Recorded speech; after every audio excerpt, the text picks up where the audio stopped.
Welcome to Blue Tinted Glasses, the home of Leicester City talk on YouTube. Fan debates, live watch-alongs, post-match reactions, and all the Foxes banter you could ask for. Subscribe now and see the game through Blue Tinted Glasses. Just into race clear. He's got Jamie Vardy with him. Jamie Vardy sets off. Jamie Vardy!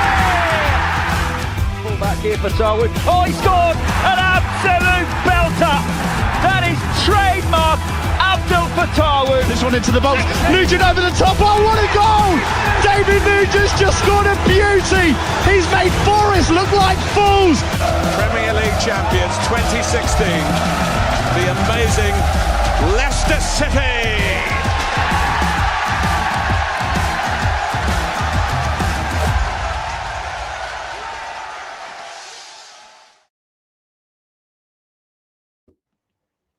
We're back. Good morning, Foxes. Smile on all of our faces for a change. Guys, how are we? How are we all feeling? Good to see you, Elm. Good to see you, Kate. Good to see you, Michael. Long time no see, brother. How are you guys all feeling today? I'm going to get straight into it with you, Mike, because we haven't seen you for a bit. I'm feeling really rough, actually. I had a heavy one last night. It's that festive period where every single weekend appears to be 10 beers. But unlike Locks, as we were talking about in the pre-show, I can turn up to these still. Eating chicken strips from last night at 9 o'clock in the morning. Go on, son. I'm doing good though. I had to celebrate yesterday. I thought that was ultimately a fantastic performance. It's probably the most complete performance we've had this season. We're gonna get into that very shortly. So I'll pass on. Awesome. Well, good to know. Yeah, just so everyone knows, we were just slagging Locks off proper offline, and he will never know what we're saying, but it went good. Steve, how are you going, mate? Good to see you. How do you feel about us again? Oh, fantastic! Yeah, great win, great day yesterday overall. I'm tired as well. I've just got up. I went to bed at 4 o'clock this morning. I was watching the wrestling, but as Michael and Lucas just said, unlike Locks, I've turned up for the main event. So he'll never know what we said beforehand, but my God, it was damning. It was damning. I know he's awake though. He sent me a link this morning to the StreamYard, so he is awake. So he's watching. So I might as well slag him off some more. Kate, how are you? Just seeing your little blanket before we went live here. You looking proper comfy. How are you going after the game yesterday? You muted, sorry. Kate, you muted. Kate. Sorry, yes. Under a blanket is my usual MO. I'm a bit of an old granny at heart, really. But yes, yesterday was brilliant. A bit of a panicky time during the second half, I think, but we weathered it. I'm sure we'll come on to that. But yeah, to witness that kind of goal live as well, I never thought I'd be able to see that. So yeah, what a great day. Well, I've got a bunch of stuff written down, Cal. I'll stay with you for this because I always like to ask you this because I know you always go. What was the game like? Like, obviously, for Fatawu's goal, we'll talk about that, and the reaction must have been amazing. Would have paid to be anything to see that live. But how was it yesterday? Because from what I could hear on my headphones, it actually sounded like the crowd was well up for it yesterday. Yeah, I wouldn't say that they were absolutely in full voice. I think, as with every Leicester City game, it starts off really nervous and pensive, really, because you really don't know what's going to happen. But a nice goal from Bobby was a settler for the crowd. I think as the game wore on, the crowd got more confident that we were going to get the 3 points because Ipswich I felt were really disappointing. I thought they were toothless. So, yeah, the crowd got behind them. Fatawu's song was in full voice as well when that goal went in. And I don't know about Elm, but when he hit that ball, I thought, what's he doing? Why is he doing that? And then the crowd just went silent for what felt like an eternity whilst the ball was in the air. And then it hits the back of the net. The goalkeeper scrambling. I was like, oh, shit. Yeah, he's off his line, really off his line. And yeah, so the crowd relaxed more into it as the game went on because it has been a nervous time and going a couple of goals up at half time isn't a sure thing with Leicester as we saw in the week. And that was still quite in the memory, I think. So, the crowd warmed up to it. And I hope that sets the tone a bit for the rest of the season at home. Well, that's awesome. Okay, we've got to come back to that because I got to say something about that because I think it's funny. Just going to quickly pull up some comments. Reese is in. Good to see you, Reese. Another improved performance. Loads better than the last three. Let's keep it up. And Reese is also copying pelters for saying that Jakob is better than Mads Hermansen. We're also going to talk about that later. Mr. Fatawu is in. Good to see Abdul the GOAT. Good to see you, Andreas. I haven't seen you in a while, mate. Good to see you. Frankie is always back in. How dare you call it soccer? I'm going to time you out. I'm just kidding. And King Leicester, 3:30. You must be in America, mate. Good morning to you, I guess. You're keen and dedicated to tune in, lad. Let's well in. Ryan is in. Morning, Ryan. Henry, and also Craig from Fox on the Box. If you haven't heard of them already, guys, please go ahead and check them out on YouTube and subscribe to them. Let's help out our fellow content creators. Right, Steve, I'm going to start with you, mate. What do you think? Do you think that we have turned a leaf? Do you think we have turned a corner that was as close to a 90-minute performance as we're going to see? Everyone knows I've always been Marty, and all the other guys are all negative. I'm Marty's biggest supporter. Do you think we have turned a new leaf? I'm feeling that was a much. I give Locks a bit of pelters last week. I said, I feel like we're taking one step forward and two steps back. Whereas he said, no, I think it's kind of 1 foot forwards, one back sometimes. I think that we should have been doing more better than we have at the end of our list and our players. But to be honest with you, I thought that was the best 90-minute performance. The mid block was effective. Goals in both halves. Flight well up for it. I think the team is actually playing for Marty, the ones who have not been technically decided to be rested. What are your thoughts, Steve? Let's get into, I know there, but simple answer question, I guess, is do you think we turned a new leaf? I like to think so. We've got 7 points from the last 3 games, which is more than I think most of us were expecting, especially with the performance in the second half against Bristol City. But if you take the 2 first half performances against Derby and Bristol City and then yesterday's performance, I would say we are slowly turning a corner. You can see that there are shoots there for sure. And a certain style of play that, okay, whilst it seems more defensive, which I guess is a good thing if you're conceding goals, we are still scoring goals, and that the fact we scored 8 goals in 3 games is also a big improvement as well. Yesterday, overall, it was the best 90-minute performance. I agree. It is a 90-minute performance. Okay, we had 10 seconds where there was a bit of a brain fart, but overall, we attacked well. We defended really well in that second half. And Ipswich aren't no mugs. They've got a very good squad. They spent a lot of money this summer. And we turned them over and we made them look really average, which is great. So, yeah, I'm very much now foot in the Marty in camp. I think that you've got to give him until after January, let him hopefully bring some players in. And then I know Anil said yesterday that if we carry on as we are, we're going to get in the playoffs. It's a bit early for me just yet to shout out playoffs. That's the curse word. But overall, if we carry on as we are, it's definitely an improvement from where we have been, for sure.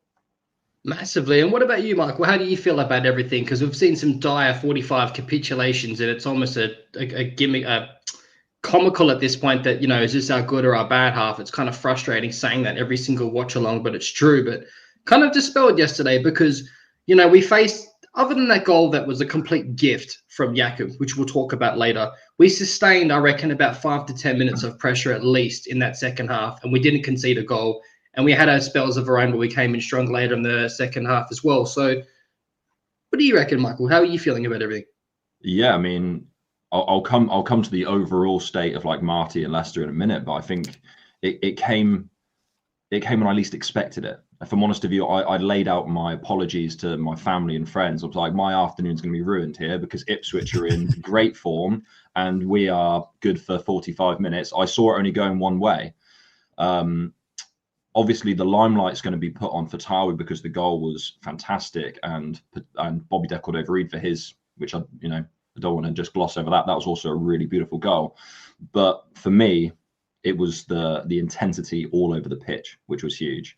And I think that came from the engine room in James and Skip. I think that they need to hold their heads high. And I believe the constant mixing and matching of the team that Marty has done for the last however many months has allowed him to basically see that, yeah, maybe James and Skip aren't as technically good as a Winks or a Samare and must probably get run around all training session by them.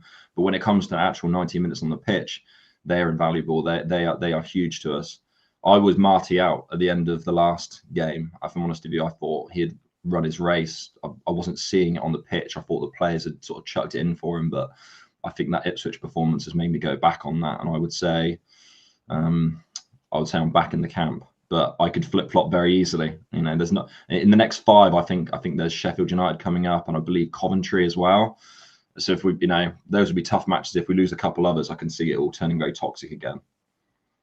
Yeah, we are the kings of flip-flops. I'm the worst offender here. Definitely, I am shocking for it. Everyone knows that, like, I've been Marty in and out about 5 to 10 times in the last month. So, but hey, I'm in for now with deep splinters in my sphincter. So yeah. Okay, let's go through that first goal. What I like a lot about that first goal is, one, put some respect in that man's name with his sexy eyes. Bobby Decordova-Reed. No longer can I call him Donkey over Reed. I'm going to have to post a video bending the knee and apologizing at this rate. The man's proving his worth in the championship. I think that what was brilliant to see about that first goal, Kate, was the ball from Fatawu from wing to wing. He's dinked it over to Mavadidi, who's then dished it out to, I think it was JJ, I can't remember, but he's dished it out, and then everyone's arriving in the box crashing. Onto the right of Bobby before he shot that peach of a goal, by the way. He had options. He had JJ ready to crash in the box, and not far behind him, he had Ricky P, who was occupying that 8 position as well in possession, which was shades of Endo season and good to see. That first goal, Kate, that was brilliant. Because we've been looking quite isolated, and particularly early in our time under Marty, especially of our wingers, but the whole team was well up for it, and they were attacking as a unit. What was that like live? Because I think you get a better overall picture there seeing it. Yeah, I mean, we started off the last couple of games actually really well. I think the intensity's been there, and it's more the lacking of the obvious pass back to the centre backs, I think, that has been quite encouraging. Like, we are turning and moving forward every time we get in possession. And yeah, I think it was JJ who, from a ball from Mavadidi, slightly overstretched, but managed to still get the ball over to Bobby for him to just have a load of space in front of him and take the shot. And Bobby's just such an intelligent footballer, and I hadn't really considered it because we don't know him very well. He had, you know, very minor appearances last year, and he wasn't flavour of the month for sure. But having listened to Marty's interview in the summer about him being the most intelligent footballer on the pitch, and in training, and sort of he's almost like a captain. Like, I feel like he did celebrate his goal yesterday, but in his previous goals he doesn't really celebrate. Immediately he's talking to the team saying, you need to be there, you need to be there. Like, he's a real pro and a captain, really. And I think it shows that we've done this for the past years with players like Perez. You know, we put Perez on the wing and it's been really unsuccessful. And we did that a bit with Bobby last year and it didn't work at all. So it's nice to see a proper number 10 being used in that position, and it's reaped some really good rewards because Bobby's not that physical, so you're not gonna get that side out of him at all. But the ability to move with the ball, he's such a tidy footballer, and he's got such a good football brain, and his shooting is excellent. Like Locke said to me yesterday at the game, do you think he's our best finisher? And I actually think I do. I think he is our best finisher at the moment in terms of clinical ability. So you know, even the cutback in the week from Fatawu as well to take the goal nicely, in the week to take the goal nicely was great as well. So yeah, it was great to watch live. It was one of those where it's another worldie for Leicester City. We score a lot of those this season, but his all-round game is brilliant, really. I'm not sure about his 90 minutes ability. I think he did fade a bit in the final 20, but that's how it goes with Bobby, and I think Yuri used to be a bit similar, to be honest. But yeah, what a great player, and it's another player Marty's brought on. You know, that middle is all Marty at the minute. It's all the players that Marty has brought on: JJ, Skip, and Bobby. Go on. That's very well put. And maybe I should start being a bit more apologetic towards Marty, because that midfield 3, Michael, is night and day different now. I think that's going forward. I'll come to you in a sec, Steve, about Skip, because I definitely want to talk about him. But Michael, do you think that is our settled 3 now? Without a doubt, JJ in the 8, Skip as the 6, and also Bobby as the 10. Yeah, at least for the meantime, right? As the season goes on, you can see he's bedding in Louis Page off the back of his sort of England under-16s run, or whatever age group that was. He's obviously going to be the one putting up the most competition to Bobby Decordova-Reed. But I think it's huge, him particularly, because it frees up James to play the 8. He's plugging a hole that I didn't think our squad could actually plug, and you know, he's proven the haters of this channel wrong anyway, because he has copped some serious flack over the last year, particularly from you in the top left corner there. The ripple effects of having Bobby Decordova-Reed in the team is huge for the midfield, and yeah, as a 3, fantastic. Fantastic. Would you, Steve, if Ramsey's going to be a sick note and he's alone anyway, would you send him back and get someone else in the January transfer window? I know that's a controversial question, but if he's spent a season being injured where he was before, and sorry, I forgot he existed. Ramsey, yeah, you know what I mean? Yeah. Well, see, obviously Bobby's 32, so there is that sort of, you need somebody to come on in the second half, because I noticed yesterday when we took him off, we pushed JJ into the number 10, and I don't think that's going to work. I still don't think JJ in the 10 works. So I'd keep Ramsey because, yes, whilst he's had injury issues and he got sent off on his debut, I think he's still a decent player, and he's shown against Swansea before he got injured and a couple of games before that he is a decent player. So I'd keep him around. I don't think he's going to be on a lot of money anyway. I mean, there is one player that we'll probably talk about that we should send back, and that's Carranza. Especially if we're bringing in another massive Jamaican guy in Mikel Antonio. But yeah, like, I think Bobby's is fantastic. Like, I was a bit unsure about signing him last year. 31, but he's a free transfer. It was a good deal, and it's showing that he can play in that position. He links up, play well, and yeah, you're right. That midfield three of Skip, James, and Reed. Look, when we started the season, nobody thought that was going to be the front, the midfield three, did it? We all thought, if it's those three, we're in a bit of an issue here. But like yesterday, Oliver Skip, he was my man of the match. He was everywhere. He was genuine colossal. Like, there was a moment where he tracked back, slid in, got the ball, and played it forward. And I think that's when the ball came back towards Abdul. I think the pass got misplaced, but it came back to Abdul, and that's when he scored. But overall, like, the last 3 games, he's been incredible. And look, again, I'm eating humble pie here because I've been a big advocate of not playing Oliver Skip because I didn't think he was good enough. But actually, he was Norwich's player of the season when he was on loan down there a couple of years ago. And I think he's got the mentality and the work rate to work well with James next to him. So whilst he might not be the most technically gifted player, he gives in 100%. And as long as he keeps doing it, I'm well behind him because he's actually a good player. And I'm going to stop taking the piss out of his hairline because I don't think it's fair. He's a good guy. Don't beat yourself up on that, though, because that Norwich season was absolutely years ago now. And sure. I personally thought he was a bit past it, particularly his performances when he came on the Premier League. But I thought he was shocking last year. I would say he's most probably found his level, and he's no long-term answer to what our midfield is. And as like the total looking at Leicester City, I think that's what we've got. I think we've got a team that won't be able to push on from this, but a playoff position possible.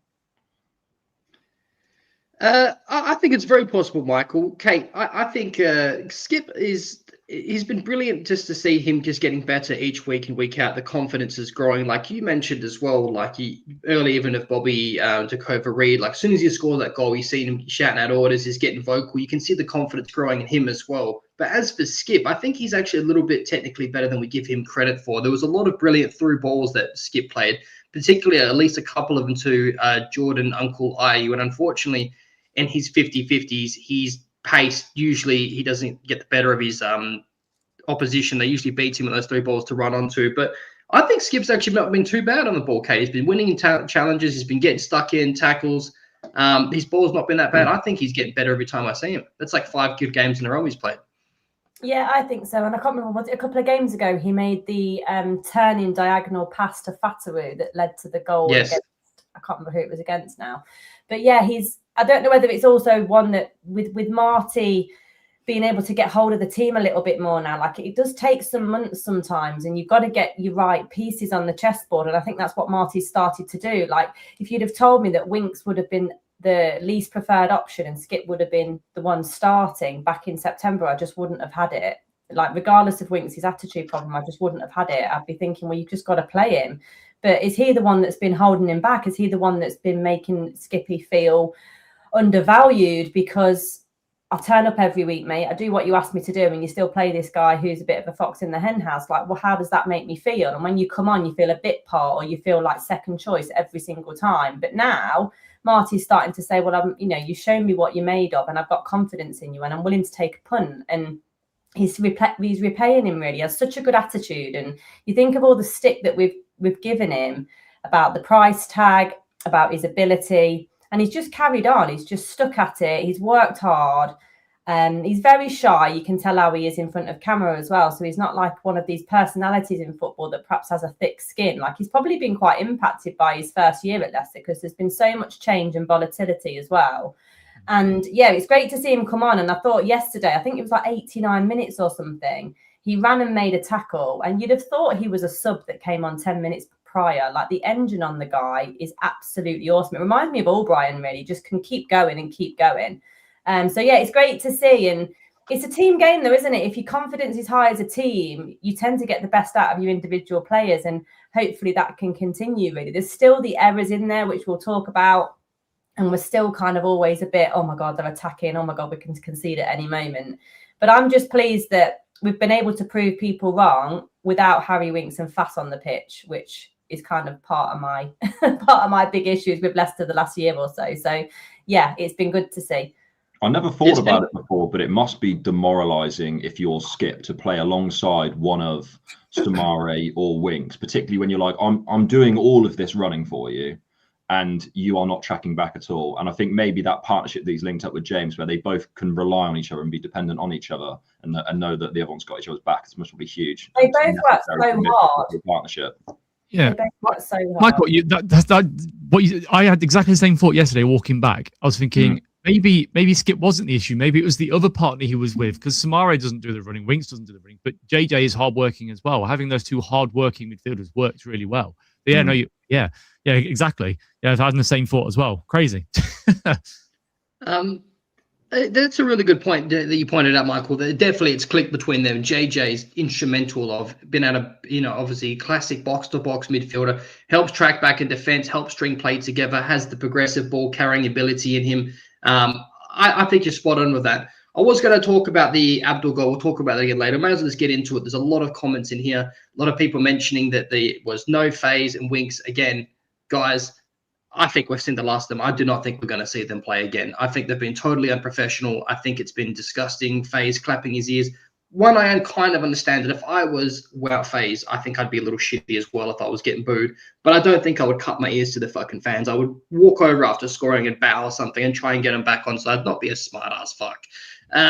But as for Harry Winks, what a disgrace. Like, if anyone goes back, I've tried defending this handsome bastard a few times. If anyone goes back, and I remember thinking this and thought, maybe I'm just being paranoid and overthinking this, but if you go back, I encourage anyone here, go and watch Winks' first interview when he gets put in front of a camera when he first signed. The guy looks miserable, like he got fucking forced in of a gun to the back of his head, like he was bad. It's like he's getting a ransom video and he's pleading to his family to put millions into him so he doesn't get executed. He looked miserable. I don't think he ever wanted to be here. I think he was charmed by Enzo. And as soon as that left, obviously, we saw him hold the sign up. I don't think he's wanted to be here. And I think, Kate, you're right. In that great video that Locks posted, he was a fox in the hen house. And is it being harsh on Marty when he's got people like that are a cancer in the club? Are you asking? Everyone. That's what you said, Kate. So I thought I did something stupid. I thought it froze for a second. No, start the question again. No, I mean, Marty must feel really let down, right? Because you come in from the outside and he looks at his team and he most probably thought, we've seen the interviews now, he most probably thought he had a Bilal Al-Khanous in his side. He thought he had a Winks in his side and had all these classy players to just drag them back up again. And a lot of them have just absolutely thrown him under the bus. And that's why we're seeing the team we've got now. But, that's why, as much as we, disagree, or some people disagree, that's why you keep seeing Luke Thomas play, right? Because he can depend on him and because he hasn't, showed him his back yet. I would, yes, some of the treatment the players have given this club have been disgusting. And I think contracts are running out soon. I'll be glad to see the back of them. And I'll be glad to see the back of them too if they're going to be disrespectful like that and just not put in an effort. But I'll say this: look, comment here from Tony, not picking, but 4 clean sheets in 2025, still a big issue. Got to look at Suda returning now. No. Okay, so let me just get this clear. I'm not trying to come for you, Tony, but I think that you can't blame any of the defenders for that goal. That was a complete brain fart moment from Jakub Stolacek. It had nothing to do with the defenders, had nothing to do with Oliver Skip. He had 2 players right alongside him. We've seen that suicidal short pass a lot under Enzo and even under Marty to Harry Winks, ironically, who we were just talking about. But he usually only has 1 player near him, not 2. That was Jakob did that without even looking. So you can't. I thought the defense looked quite resolute yesterday. I thought Luke Thomas had a decent game. I thought Ricardo Pereira, he was my man of the match. I thought the two centre backs, Yannick Vestergaard, great game, back to a mid block, nowhere near as exploited. Luke Thomas joining an attack at the right times. They were helping each other in and out when we were attacking. And I think the biggest thing to talk about defense, Steve, was that Nelson looks proper composed for his age. He looks very good on the ball. He's there at the right time. He doesn't get caught out of position. He's decent for some set pieces to defend as well. I think that is the new partnership. As much as I have respect for Sutar, I just don't think that he's going to walk into this side and take either Yannick or Ben Nelson's place at this moment of time. No, I agree. I actually was saying to the guys I stand with yesterday that maybe sort of 10 minutes after we conceded the goal, maybe conceding the goal was a good thing, because it meant that, whilst the crowd got a little bit nervy, the players were thinking, shit, let's not do this again. Let's not concede and get a draw out of this. Let's actually, put the effort in. Nelson was great yesterday. Vestergaard was one of his better games as well. I don't think Suter can just walk into the team, especially because he's been out with a really bad injury for the last 6-7 months. So, why would you put him straight into the team? It doesn't make any sense, especially when, we've picked up 7 points from 9. I think the defensive partnership of Vestergaard and Nelson works. They're both good on the ball. Nelson's a little bit quicker than Vestergaard, which is good. But overall, I'm happy with the defense. If you don't include the wing backs, I do think we need to improve on the left back and the right back, especially as a not Ricardo necessarily, but a replacement to come in when Ricardo can't play, because I don't think Hamza can play right back. So I think we need a right back in January anyway. They can play right or left back. We had a great player in the summer that we let go in Justin, but he didn't want to be here, so it's fine. I think Anil has commented on something, has said this line many, many times before, where you always look at the player who's not there to be the answer to the problem, when in reality, like Suter hasn't really ever pulled on a Leicester shirt a great deal. We don't really know what he's about. But I also think the gentleman in the comments, I can't remember his name, unfortunately, is trying to answer a question that doesn't need to be answered. Like, I think, as Am said, I think Nelson's come in and just got that position locked down, and I think Vestergaard's experience in there is exactly what they need. And I think the more they play together, the better they're going to be. And I think this is only the start of a partnership for those two. Yeah, excellent. And I said yesterday, Michael, Kate, you raised a good point. It is a good partnership. But one thing that a lot of people always said before we seen this partnership is they believe that they were too similar and they couldn't be a partnership and it would never work. But I strongly disagree. And I think it's been proven the last couple of games. I think obviously when Nicole comes back, that's going to be a great rotation option. There's a lot of games, particularly between now and New Year's Eve and just in general in the championship. But I think going forward, Ben Nelson and you've got Buddy Aluko as well, who can play right back or centre back. I do think in the future, though, as he gets a bit bigger and older, he will be a permanent centre back. I don't think he'll be a fullback the rest of his career. What do you think, Kate? Like, do you think that going forward, that's 100% spot on the partnership you want to see? Yeah, I think so. I was one of those that said that I didn't think Yannick and Ben could play together, and mainly because they never really had. Like, you felt there was always a resistance from the manager to put them together. But having seen them now, I think they're a little bit like Huth and Morgan used to be. And I say that very tentatively because they just know their own weaknesses and they know when to keep it simple, and they know the basics of defending really well, which I don't think we can say across all the defenders in our squad at all, and of recent past as well. So for me, they both have a real good relationship. They've got some kind of good telepathy going on, that they cover each other really well. Yannick was throwing himself to the floor like you'd think he was the 21-year-old yesterday. Like he was just desperate to keep that clean sheet. So that was great to see. And I think, we underestimate Yannick a little bit. Like Locks absolutely loves him, doesn't he? But Yannick's always a bit of a shoo-in on that team sheet every week, but he just needs a decent partner, because a crap partner like Fass can also pull him out of position and drag his performances down. But Ben Nelson is just so calm. That's what I like about him. It's what we've missed for so long. You just feel really reassured. It's a safe pair of hands. He reads the game really well. He can go to ground. He can, track a runner.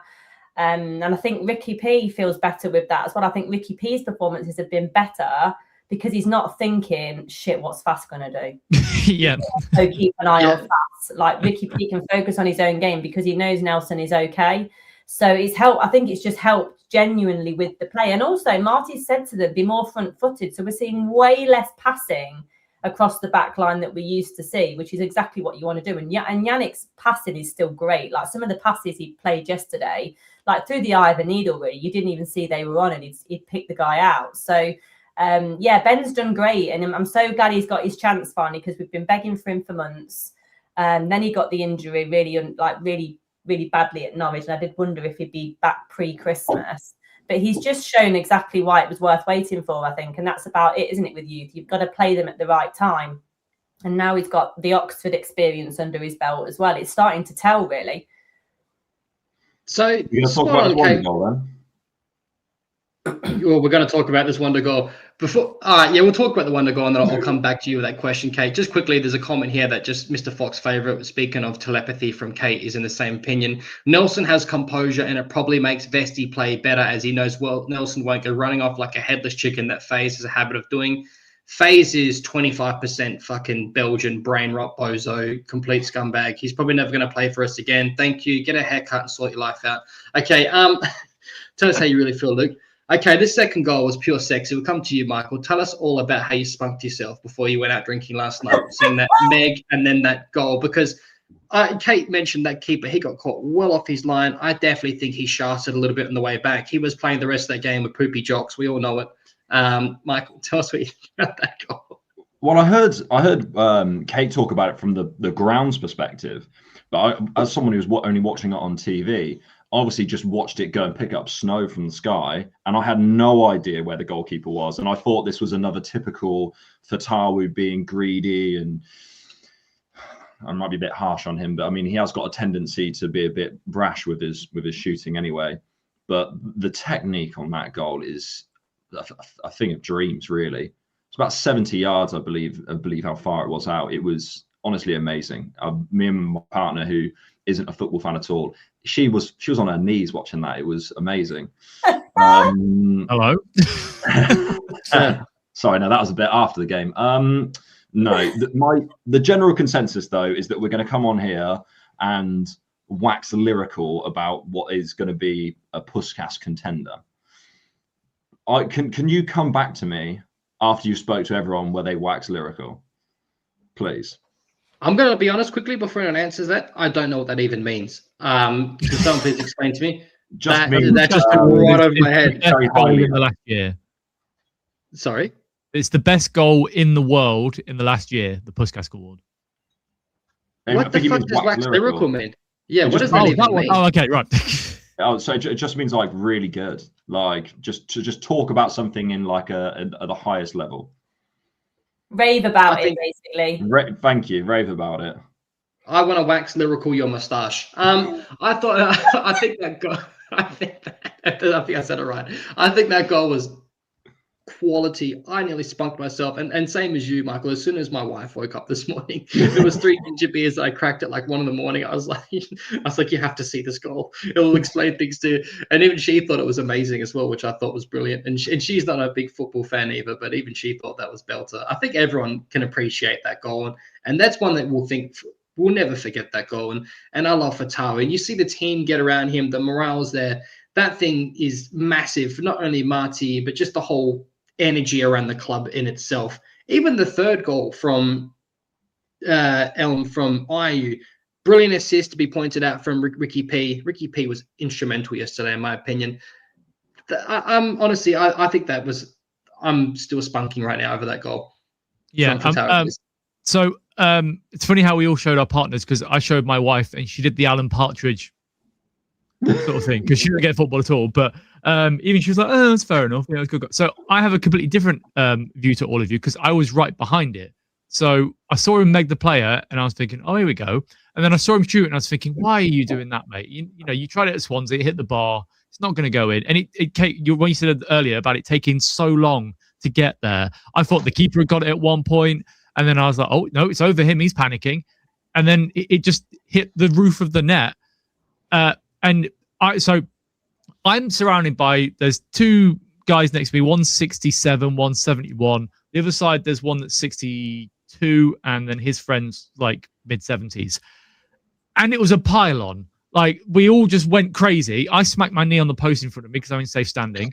And I haven't seen old people move like that for a very long time. We were all just like, what the fuck happened? That genuinely was the best goal I've ever seen at a Leicester game. And I've seen some good goals. You know, my first goal was the Muzizic goal against Tottenham. So I've seen some decent goals. But that one, incredible. But the nutmeg, like, just to roll it through. It had it all. Bobby's goal again. I was behind that one as well. That it took a deflection, so it takes it down a little bit. I don't think it did. It did. It hit Kit Price about 4 or 5 times on the replay. Yeah, so it's a slight deflection where it offsets the keeper slightly. There's a certain angle where you can see it just hit off his leg. What a party pooper you are, Elm. It's Wingardium Leviosa, not Leviosa. It didn't take a fucking deflection. But the third goal. Least Davis was looking for that foul. It wasn't gonna I actually seeing it first time. I thought it was a foul, but seeing the replay, clearly wasn't. He was looking for it, and just Ricardo in the right place at the right time with IU there as well. So yeah, all the goals were decent there, you know. But yeah, let's be honest. I've just sent a picture in the WhatsApp group of just the still of where the goal came from. Like, just insane, genuinely insane. Can we just talk about Fatawu's shithousery though, which I feel like is Vardy-esque, where he runs up to the goalkeeper to celebrate that goal. I mean, he smashes that ball away, doesn't he? Absolutely brilliant. He would have cried himself to sleep, the poor guy. That's ruthless. And I heard on good authority that after that goal went in, that Graham and Locks just started aggressively kissing. Like, they were so excited and happy. Like, that was the highlight of the match. It was very passionate. I was there to witness it. I felt a bit uncomfortable, but it was very passionate. That's why they're not here this morning. They're both, locked up in hotel rooms. Pillow talk this morning. Yeah, that's why he's actually not here. He's got Graham into wrestling while he's at it as well. I did also love the fact, sorry, Luke, that every time we got the ball from 45 yards out, everyone was shouting "shoot" for the next 10 minutes. That was great as well. Everyone was saying shoot. And he got close as well. The Swansea game, I believe, he hit the bar. Just want to quickly pull up a comment here from Kate from Ben Hall. Abdul has had a poor season, but the goals we Fiorentina, Charlton, Swansea, and Ipswich have all been insane. I mean, what an absolute poser. That is a. He has 6 assists and 4 goals this season, which isn't a bad return. I mean, it needs to be slightly better, but it's not an awful return, is it? I know what that guy's saying, though. I don't think that's a bozo comment. I think periods Fatawu has looked and he's felt really frustrating watching him. I feel like he was screaming yesterday. You could actually hear him scream because who had the ball? I think it was Jakob had the ball. He made a really easy run for an easy pass from Jakob, and Jakob didn't make the pass. And Fatawu screamed on the touchline in frustration. So he is getting quite frustrating. But I do think Abdul has had some really poor performances in the last half a dozen games or so. You can feel his frustration. He really needs to get it out of him, to be honest. Like, he's obviously back chatting a bit on social media, which I don't mind, to be honest. But he's quite greedy. And I think when we scored against Norwich and he did that really good pass for the header for JJ, I think so many of them went over to celebrate with Fatawu, because I reckon he's been told, like, stop going for goal every time. Just try a low drill or try a decent cross and see where it gets you. Because that's also the nature of a winger, is to assist, not just score worldies. And he's kind of slowly taken it on board. And he's just proven as well that despite his frustrations or despite having poor moments, it's exactly why you keep him in the team. Because I don't think anybody in that team is capable of doing what he did yesterday. It was absolutely brilliant. Like Michael says, the technique to do it. And he said as soon as he hit it, he knew it was in. And it's just absolutely brilliant to see. But yeah, he's not great all the time. He can be really poor at times, but that's wingers generally. Mavididi is quite similar, but he doesn't reach the highs that Fatawu does. But yeah, he shows exactly why he's worth a punt and keeping him in the team all the time. Because on his day, he is technically our best player, really. He is, and he could be frustrating, Michael, but I think that the important thing is, what I love about Fatawu is not just his energy and his smile and his dancing, but I think it's even if it's not going to work, he's going to play with a player that has freedom. there's soul in the way he plays. I love stuff like that. He's not overly regimented. He can't be. Maybe people could say that he needed to be under Enzo, but I genuinely think that's a player that just plays with heart, and I think that you can't teach that. It's just you either have it or you don't. Michael, what I want to ask you all this is just one of the things before we move on from it. Kate has kind of said it more diplomatically than me, but prior to the goal, I was getting infuriated with Fatawu. I was making notes throughout the game of like my sort of thoughts, and this might be a little bit harsh, but his touch is like regularly really poor, and then sometimes he either kicks the ball too far in front of him or just knocks it too close to the defender and it gets intercepted. And I don't know if this is just because he's our like main outlet on the pitch. Like everything runs through Fatawu, that he has so much of the ball that ultimately he is going to make more mistakes because he's having more of the ball. But I thought before that, I thought that Mavididi was having a really good game and was seeing very little of the ball. And I wonder if there's a couple things, right? Either it's because Ayew likes to peel off to the right-hand side. We play the ball there because there's more players there.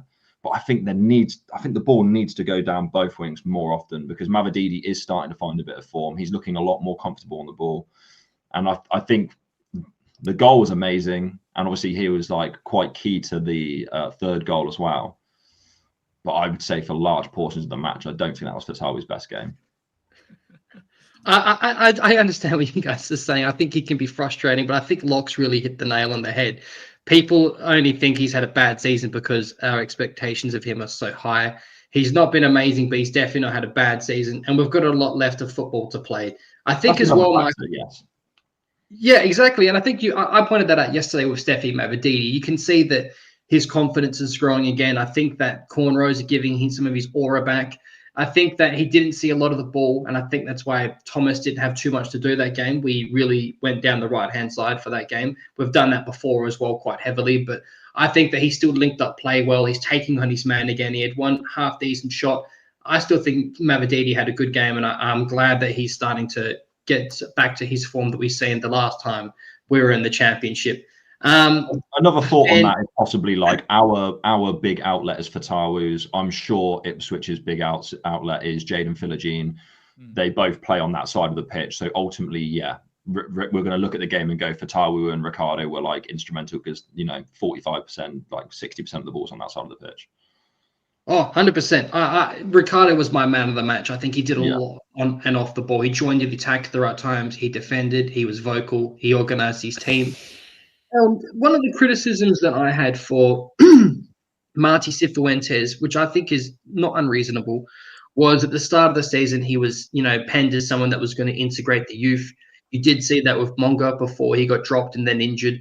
You saw it with Lewis Page for a couple of games, and then and then he just completely stopped, and they were all frozen out. And then we just started relying on bozos like Faze and Winks again, which I can understand because they are the quote unquote experienced, alleged Premier League quality players that we have in our squad. And if a new manager comes in, it's going to be a lot easier and comfortable for them to rely on someone like that than a youngster that they've had no association with whatsoever. So in training, you're probably going to gravitate towards them. But now we're starting to see Buddy Aluko starting to integrate back into the side. Now we're seeing Page come off the bench and start to integrate as well. And you're also now seeing Evans on the bench. Is he just a trophy option? Maybe. I would have liked to have seen him come on, seeing as Dak is going to be going away soon to AFCON. But at the very bare minimum, at least we are now seeing these young guys reintegrated back into the team because a lot of people are going to be out of contract at the end of the season, Elman. I think they have a part to play. Yeah, and you made the point yesterday on the review show. No, the rating show. Sorry, that it's all well and good. No, it was after the full time. Sorry, it's all well and good bringing these players into the team now, but they should have been brought in at the start of the season, and then they would have been integrated by now, and they've been up to speed, and we'd probably be seeing more of them. But look, I'm glad that it's finally happening. That we are seeing some younger players coming through. It is good to see Louis Page getting some minutes. I know it was only at the 90th minute, but it's still minutes in his legs. Aluko the same. I think that if we do sign Antonio, we probably won't see Evans up front. He's still only 16, isn't he? So he's got a long way to go. I don't think he's on the same sort of pathway as Monga, who is clearly, a better talent and has a bigger future at the moment. But Sorry, the cat keeps dribbling everywhere. She's very annoying. But yeah, no, I think it's great that we're finally seeing some younger players and that he can trust them, because I think he's realised now that there are certain players in the squad that he can't trust and that he should put his trust somewhere. And, you know, they all want to be here, which is the most important thing. Spot on, okay. What do you say? Go on, Michael. No, like that.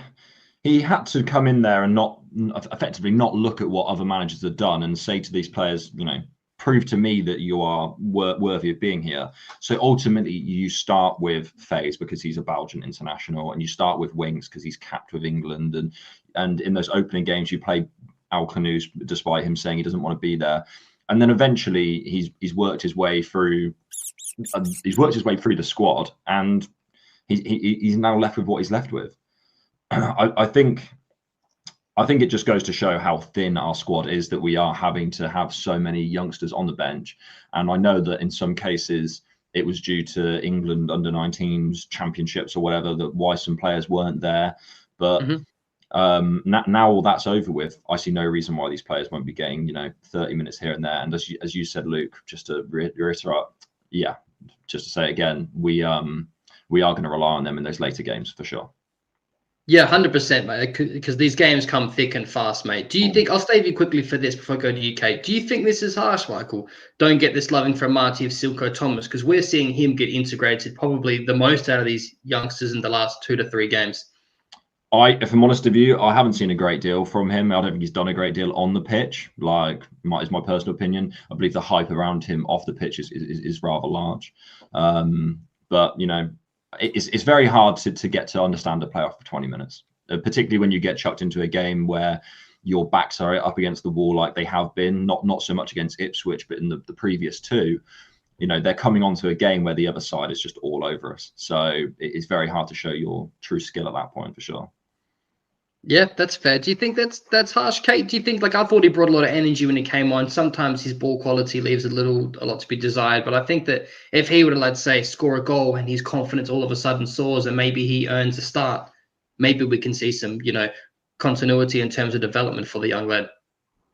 Yeah, I think so, because you don't know what his potential is. I mean, that sentence there, you could actually be talking about Patson Daka, but we already know what his potential is, and we've been saying that about him for the past 4 years. So I think with Silko, he obviously just wants to persevere with him and see what happens, because he's not really had that many important minutes yet. He's had minutes towards the end of games. We've obviously have a Luco who had to come on in place of Luke Thomas as kind of like the 5th option, really. And we know how that went. So, yeah, I mean, he's using the resources that he's got, and he's also running a bit of a meritocracy as well, which is really good. So, yeah, if these kids look good enough, which is what makes me think maybe Jake Evans isn't quite there yet, though I do question why he's on the bench if he's not quite ready. Because for me, Daka, it's just worth putting Jake on, is it not? Is it not just worth putting Jake on in those closing moments to just give him a run out, see what happens? Like, his finishing looks really good in the games that I've seen him in the under-21. So, but yeah, Marty is trying to persevere with the youth. That's what people were talking about. That's what people wanted. It's what he apparently promised. And he's showing that gradually he's starting to integrate them more. I've not been super overwhelmed with Silko, but we've not seen him really get into games yet, I don't think. I don't like Daka, but I will defend Marty's decision on this one. We weren't chasing a goal. You know, if you bring him on and you're 2-1 down with 10, 20 minutes to go, I think that's the wrong decision. But what you really wanted to do was just chase a long ball over the top or hound some defenders, which is basically all you can get out of Daka. And if he was a little bit stronger yesterday, there was a moment where he was through on goal, but he got sort of shoulder barged out of the way. If he was a little bit stronger, he probably would have got onto that and maybe would have scored. Maybe. There's a 40% chance he could have scored. Most probably not. Yeah. Okay, 20% chance. I was trying to be nice, Michael. Fucking hell, Michael. He chose violence. Yeah, maybe, but like in the long run as well, this is something we might actually have to give credit to Marty for, because if we go back, for instance, Luke Thomas, I've said many times, the poor lad's a bit of damaged goods. He got thrust in too early at Brendan Rodgers. Then he had a disastrous time at Luton and then Borough. Do you think that, like, Marty's one thing I praised him for early was his man management's been good. He's been knowing the right time when to take someone out, when to bring someone in, and I think that's starting to show itself again. If he's slowly integrating these players, we've been screaming for him, but the one thing where I think he bozoed is when he put the youngsters in the Southampton game. He brought them on at the wrong time, too much pressure, not the right time. But if he does start to integrate them in the last 20 minutes and they start to get a little bit better and then maybe they earn a start, in the long run, we will look back and be like, you know what, he's brought them in at the right time rather than crushing their confidence too early.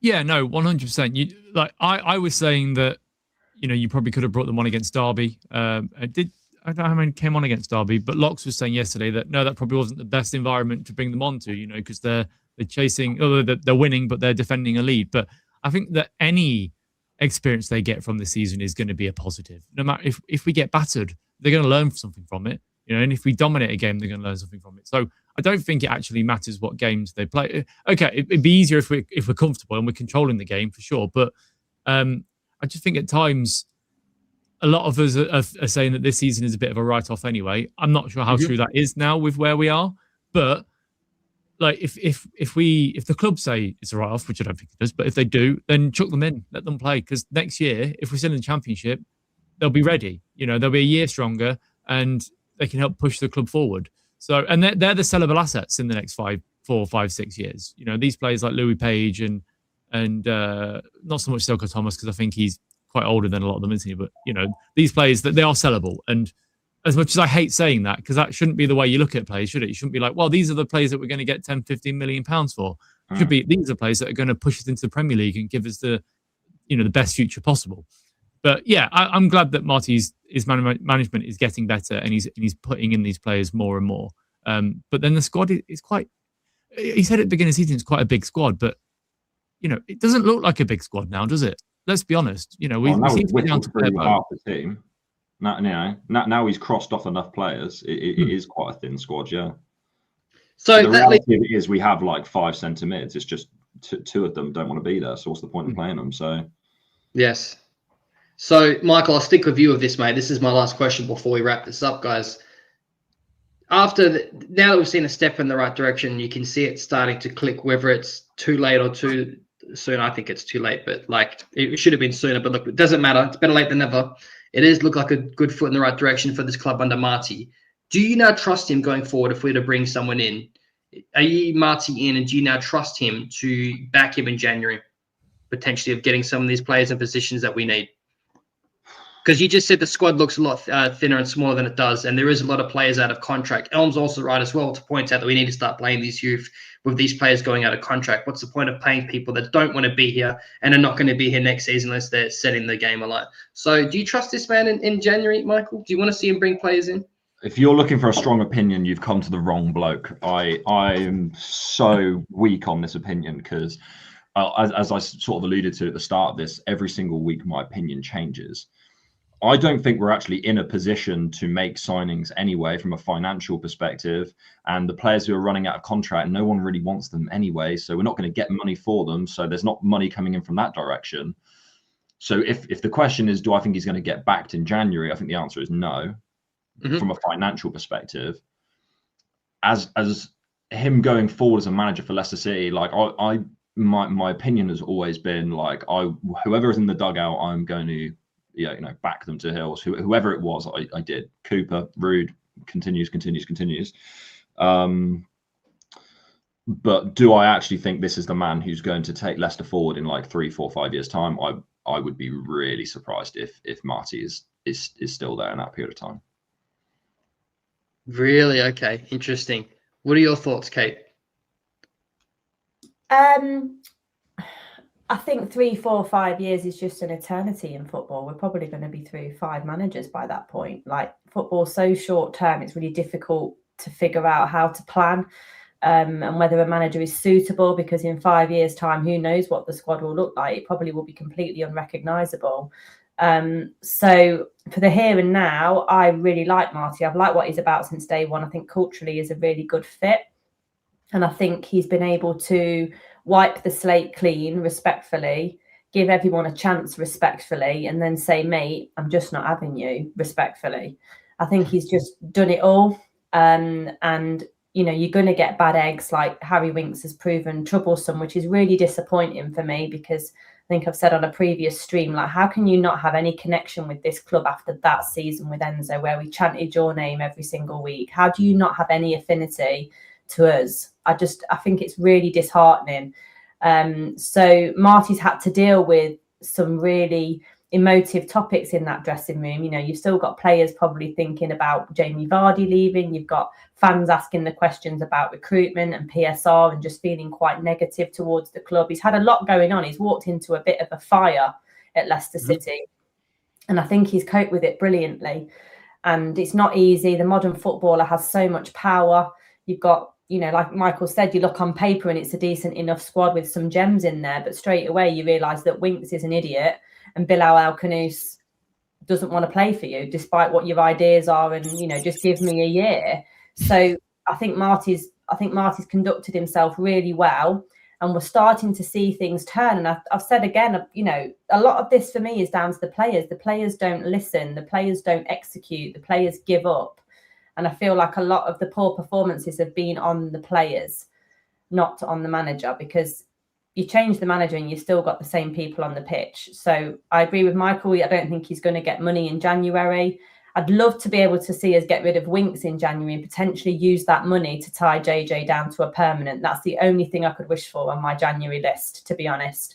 That would be great. But Marty's doing really well, and I hope that he gets given the rest of the season despite results, and we'll just have to see what happens. But next year, Premier League's a different ball game, isn't it? Like, Farke really struggles in the Premier League, but he's all of a sudden stumbled across a different formation and he's starting to find some success. So just got to have some patience, I think. We've tried changing every few months and it's not worked. So let's just try and stick with a manager who has a really good ethos and tries to get rid of bad people and see what happens.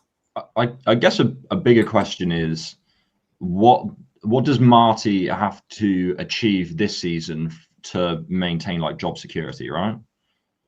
Like, where does he have to finish in the league for that position to still be available to him next year? Because I mean, if you finish 10th, surely that's just grounds for sacking, right? I think playoffs relegated for me. Yeah, I agree with Kate. I think this season you sort of, no matter where we finish, because we are going to get a deduction at some point. It's going to happen. So where we finish is, for me, is like if it's 10th, 14th, whatever. But I think the club still harbours that ambition of getting promotion because they need the money. So I would say that we'd have to finish in the playoffs for him to continue in the summer. But then also it depends on the new technical director. If we've got a new one in that doesn't like Marty and he wants to bring his own man in, then there's not really much we can do about that, is there? It's down to him. But as long as he's showing willingness and willing to change it if it's not going well, then I'll back him. Like, I'm going to say now, I'm no longer Marty out. I'm Marty in until he leaves the club. I'm Marty until QPR. If we get 3 points, I'm the king of flip flop. But I want him to do well. I don't hate the guy. He's never said anything bad. I think I resonate with a lot of things that Kate just said. He has walked into a firestorm. He's trying to drain the swamp, whilst we all have high expectations of results, me included. Like, I'm the biggest culprit here. I'm not going to sit here and lie to you guys. I've been super harsh on the bloke. And I think that I should probably think a bit more before I spout off one. But you know how it is. You get upset, you get heated, you rant a little bit in the middle of the game. But look, I want him to do well, and I want him to be wrong, just like I have been with Bobby Decordova-Reed and Harry Oliver Skip as well. But look, we're going to wrap it up there, guys. A lot of what you say, like the criticism, he's not without criticism. He isn't immune from it. Some of his subs have been rubbish. Some of his tactics have been questionable. That's going to be the case with every manager we ever have. So there is frustrating times. Like in the week, some of the substitutions were questioned, weren't they, when we gave away the 2-goal lead? So he isn't immune from criticism. I genuinely think he's putting Leicester City Football Club first with regards to how he selects his team. And that's a good thing for me. And not his career too, right? Because he paid to be here. Like, you've got to respect that. Like, I have slated him for it, saying it's because it's probably the best job he's ever going to get. But hey, he still did it. He still did it. And to wrap that up, he's left QPR, who we play next week, guys, who I believe are one step above us or below us on the table. So he's got a point to prove here. So this might be the first game where you see him come in of maybe a wee bit of ego, hopefully to our advantage. Before we wrap this up, guys, I'll come to you, Ellen. How are you feeling about that game, and do you see a win? They're in decent form. 3 wins out of the last 5. They lost at the weekend against Borough, but Borough a decent side. I'm confident for the win, which is I haven't been for the season so far, but I think this time we can go there and get a decent result. So, and it's just before Christmas, so hopefully some festive cheer. Festive cheer, Michael, brother. How are you feeling about the game? I'll always back Leicester to win every single week, whoever we're playing against. So Leicester City to win, and I also think it's it obviously benefits both sides, but as particularly the fact that there's no midweek game this week. I think the quick turnarounds absolutely murder our team because, as we've alluded to all podcast, very thin squad, have to rely on the same players. So the 7-day break is going to be fantastic. I think we'll win. Most probably concede 2-1, 3-1, something like that. Go on, son. Kate? Yeah, I'm with Michael. I always back Leicester. I think QPR was quite successful last time we went. We had a Harry Winks volley, I think, from memory inside the box that won it for us. The thing is with QPR, no one's surprised if they win 4-0 and no one's surprised if they lose 4-0. They have been that kind of team for about a decade. Yeah. So, but yeah, I'll always back us. And Leicester City always seem to benefit from momentum. They have always been a momentum side. That's kind of why we did so well in the Premier League that year. Momentum was everything, and we're starting. We've got 7 points from the last 9, which is big for us. This is the best hotspot of the season we're hopefully coming into now. And yeah, playing next 7 days means that Ricardo will be playing.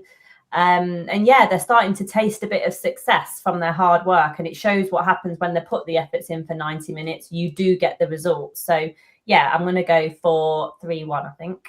Come on. And interestingly, the last time we played QPR was the FA Cup game when Marty was in charge, and we smashed them 6-2. So,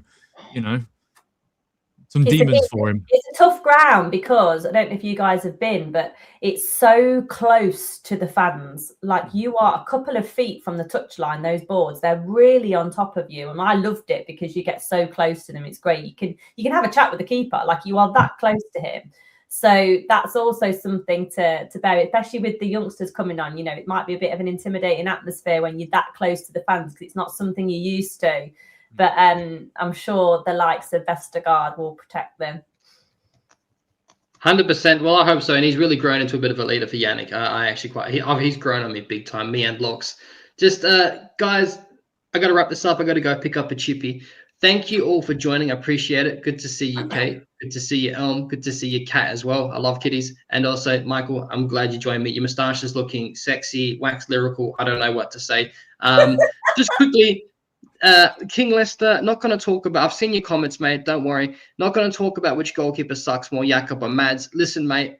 The usual host here, Locks, has a bit of an agenda on this bloke. So if you feel strongly about this and you want to talk about it, I believe he's doing the call-in show tomorrow. If he's not, Locks, sorry for throwing you in it.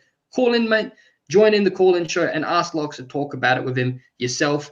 And this was a show of positivity, right? This wasn't a negative. Yes, I've tried to be positive about that. We don't want to talk about that. So that's a show for the call-in one. That's one for Locks. And yeah, hey guys. Take care, have a good one, and enjoy the rest of your weekend. And we'll see you hopefully tomorrow on the call-in show. Take care. See you later.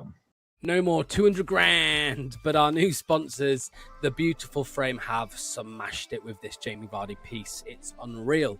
They're a local Leicester business as well, which makes it even better. And not just City, they do prints for other clubs as well. So it's perfect if you are stuck for a birthday or Christmas present for one of your friends or family. Now, the best bit, they have sorted BTG viewers out with a discount. Just use BTG12 at checkout for money off. BTG12. Grab yours now at thebeautifulframe.com. The link is down below.